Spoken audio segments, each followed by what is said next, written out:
നമ്മൾ കഴിഞ്ഞ ദിവസം പ്രനൗൺ ആണ് പഠിച്ചത് അല്ലേ? നമ്മൾ ഇംഗ്ലീഷ് തുടക്കം മുതലേ പഠിച്ചു തുടങ്ങുകയാണ്. അപ്പൊ നമ്മൾ നൗൺ എന്താണെന്ന് പഠിച്ചു, നൗൺ എങ്ങനെയാണ്, നെയിം ആണ്, അത് എത്ര ടൈപ്സ് ഓഫ് നൗൺ ഉണ്ടോ എന്നൊക്കെ നമ്മൾ പഠിച്ചു. ഇനി പ്രനൗൺ എന്താണെന്ന് നമ്മൾ പഠിച്ചു. പ്രനൗണിൽ ഒന്നാമത്തെ പ്രനൗൺ ആയിട്ടുള്ള സബ്ജക്റ്റ് പ്രനൗൺ നമ്മൾ പഠിച്ചു. സബ്ജക്റ്റ് പ്രനൗൺ എന്തിനാണ് നമ്മൾ ഉപയോഗിക്കുന്നതെന്ന് നമ്മൾ കഴിഞ്ഞ ക്ലാസ്സിൽ പഠിച്ചു അല്ലേ? അപ്പൊ ഇന്ന് നമ്മൾ പഠിക്കുന്നത് റിഫ്ലെക്സീവ് പ്രനൗൺ ആണ്. ഞാൻ നിങ്ങളോട് പറഞ്ഞിട്ടു, ഒരു പ്രനൗൺ മാത്രമല്ല, നമ്മൾ പ്രനൗൺ എന്ന് പറയുമ്പോൾ നൗണിനെ റീപ്ലേസ് ചെയ്യുന്നതാണ് പ്രനൗൺ എന്ന് നമ്മൾ പഠിച്ചു. പക്ഷെ അങ്ങനെ പഠിച്ച് മനസ്സിലാക്കി വെച്ച് നിങ്ങൾ പോകരുത്. പ്രനൗണിന് ഞാൻ പറഞ്ഞില്ലേ, നൗണിനെ റീപ്ലേസ് ചെയ്യുന്നതാണ്. നൗൺ നമ്മളൊരു സെന്റൻസിൽ ഉപയോഗിച്ചാൽ പിന്നെ അതേ അർത്ഥത്തിൽ തന്നെ നമുക്ക് ഉപയോഗിക്കണം. അപ്പൊ നമുക്ക് പല ടൈപ്സ് ഓഫ് ഉണ്ട്. അതായത് ഇപ്പൊ നമ്മൾ സബ്ജക്റ്റ് പ്രനൗൺ പഠിച്ചു. ഇന്ന് നമ്മൾ പഠിക്കുന്നത് റിഫ്ലെക്സീവ് പ്രനൗൺ ആണ്. എന്താണ്? Reflexive pronoun.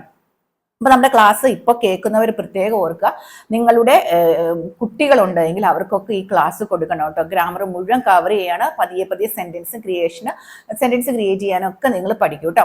അപ്പോൾ റിഫ്ലെക്സീവ് പ്രനൗൺ എന്ന് പറയുന്നത്, ഞാൻ നേരത്തെ സബ്ജക്റ്റ് പ്രനൗൺ തന്നില്ലേ, അത് നിങ്ങൾ കേട്ടിട്ടില്ലെങ്കിൽ അത് കേൾക്കാൻ അതിന്റെ ലിങ്ക് ഇപ്പൊ തരും. അപ്പൊ ഈ സബ്ജക്റ്റ് പ്രനൗണിനെ അതേ ഓർഡറിലാണ് നമ്മളിപ്പോ എന്താക്കുന്നത്, റിഫ്ലെക്സീവ് പ്രനൗൺ ആക്കി മാറ്റുന്നത്. അപ്പൊ സബ്ജക്റ്റ് പ്രനൗൺ ഏതൊക്കെയായിരുന്നു? I, you, we, they, he, she, it. I എന്ന സബ്ജക്റ്റ് പ്രനൗണിനെ നമ്മൾ റിഫ്ലെക്സീവ് പ്രനൗൺ ആക്കി മാറ്റുമ്പോൾ അത് എന്തായിട്ട് മാറും? മൈസെൽഫ് എന്നായിട്ട് മാറും. എന്തായിട്ട് മാറും? മൈസെൽഫ്. ഐ എന്ന് പറഞ്ഞപ്പോൾ ഞാൻ പറഞ്ഞു ഞാൻ എന്നും എനിക്ക് എന്നും അർത്ഥമുണ്ട്. അപ്പൊ മൈസെൽഫ് എന്ന് പറഞ്ഞപ്പോൾ എന്നെ തന്നെ എന്നർത്ഥം വരും. റിഫ്ലക്ഷൻ അല്ലേ, റിഫ്ലെക്സീവ്. അപ്പൊ എന്നെ തന്നെ, മൈസെൽഫ്, എന്നെ തന്നെ. ഇനി നമ്മൾ ആയി കഴിഞ്ഞിട്ട് നമ്മൾ പഠിച്ച യു ആണ്. അപ്പൊ നമ്മൾ അവിടെ എന്തെന്ന് പറയണം?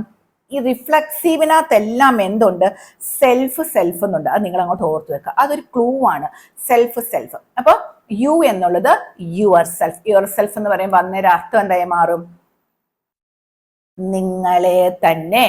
പിന്നെ അവർ സെൽഫ്, ഞങ്ങളെ തന്നെ. അവർ സെൽഫ്, ഞങ്ങളെ തന്നെ. പിന്നെ ദേ ആണ്. ദേ എന്തായി മാറും? themselves. ദേ എന്തായി മാറും? themselves. ദേ എന്ന് പറഞ്ഞാൽ അവർ. അപ്പൊ themselves എന്ന് പറഞ്ഞാൽ അവരെ തന്നെ. he, himself, അവനെ തന്നെ. she, herself, അവളെ തന്നെ.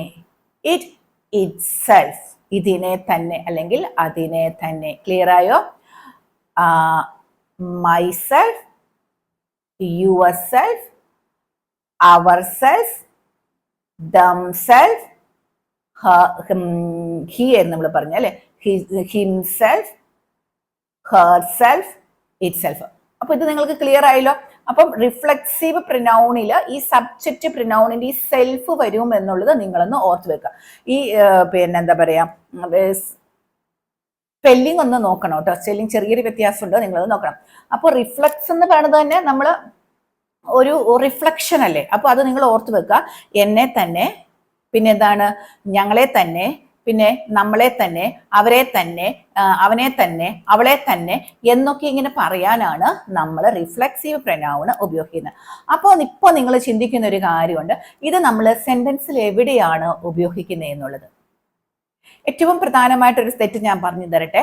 നമ്മൾ പറയും മൈ സെൽഫ് റിൻസി, എൻ്റെ പേര് റിൻസി എന്നാണ്. അപ്പൊ മൈ സെൽഫ് റിൻസി എന്ന് പറയും. അപ്പൊ ഇനി നിങ്ങൾ നമ്മൾ മൈ സെൽഫിന്റെ അർത്ഥം പഠിച്ചു. എന്താണ് നമ്മൾ പഠിച്ചത്? എന്നെ തന്നെ. അപ്പൊ നമ്മൾ മൈ സെൽഫ് റിൻസി എന്ന് പറഞ്ഞാൽ അർത്ഥം എന്താണ്? എന്നെ തന്നെ റിൻസി.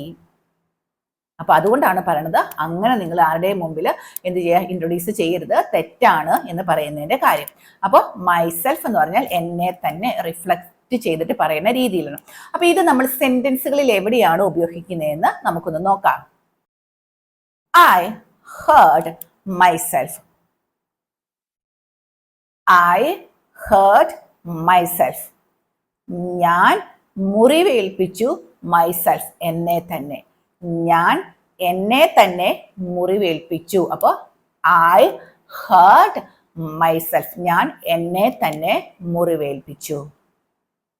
അപ്പൊ അവിടെ നമ്മൾ ഉപയോഗിച്ച എന്താണ്? സബ്ജക്റ്റ് ഐ ആണ്. ഐനെയാണ് നമ്മൾ എന്താക്കി മാറ്റിയത്? മൈസെൽഫ് എന്നാക്കി മാറ്റിയത്. ഇനി അവൾക്ക് വേണ്ടി തന്നെ ചായ ഉണ്ടാക്കി. നിങ്ങളൊന്ന് പറഞ്ഞു നോക്കിയേ. She made herself a cup of tea.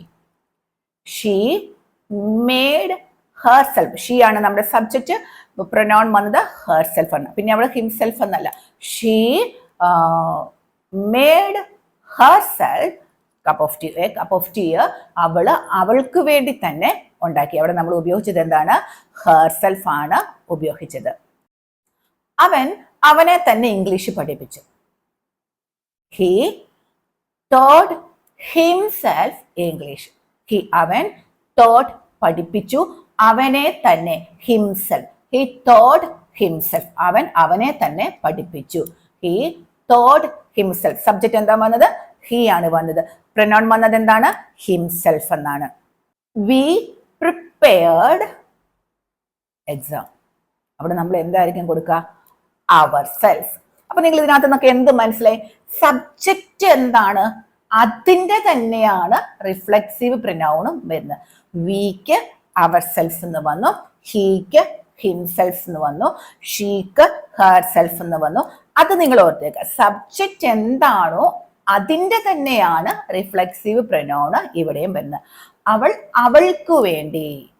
അവൾക്ക് വേണ്ടി തന്നെ, ഞാൻ എന്നെ തന്നെ.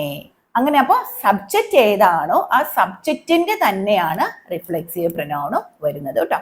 അപ്പോൾ നിങ്ങൾ ഇത് കേട്ടപടിയെ നിർത്തി പോകില്ല. നമ്മൾ നമ്മുടെ കമന്റ് ബോക്സിൽ ഞാൻ 1-2 സെന്റൻസ് ഒക്കെ കൊടുക്കുന്നുണ്ട്. നിങ്ങൾ അതൊന്ന് കേൾക്കുകയും പഠിക്കുകയും ഒക്കെ ചെയ്യുക കേട്ടോ. അപ്പോൾ ഞാൻ ഒന്ന് പറയട്ടെ, നിങ്ങൾക്ക് വളരെ കുറച്ച് പേരെ നമ്മുടെ ഇത് കാണുന്നുള്ളൂ. എല്ലാവരും കാണണം കേട്ടോ.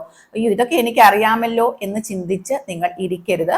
പിന്നെ വേറെ നിങ്ങൾക്കിത് ബുക്കിലൊക്കെ എഴുതി വെച്ചിട്ട് നിങ്ങളുടെ അടുത്തുള്ള കുട്ടികളെ പഠിപ്പിക്കുകയും ഒക്കെ ചെയ്യുക കേട്ടോ. ഞാൻ അതുപോലെയാണ് നിങ്ങൾക്ക് പറഞ്ഞു തരുന്നത്. അപ്പോൾ നിങ്ങൾ കേൾക്കുക, മനസ്സിലാക്കുക. നിങ്ങളുടെ വീട്ടിൽ കുട്ടികളുണ്ട് എങ്കിൽ അവർക്കൊക്കെ ഇത് കൊടുക്കുകയും കൂടെ ചെയ്യുക കേട്ടോ. അപ്പൊ എല്ലാവർക്കും വിഷുവിന്റെ നന്മ നിറഞ്ഞ ദിവസങ്ങൾ ഞാൻ ആശംസിക്കുകയാണ് കേട്ടോ. അപ്പൊ നമുക്ക് അടുത്ത ദിവസം വീണ്ടും കാണാം. Thank you.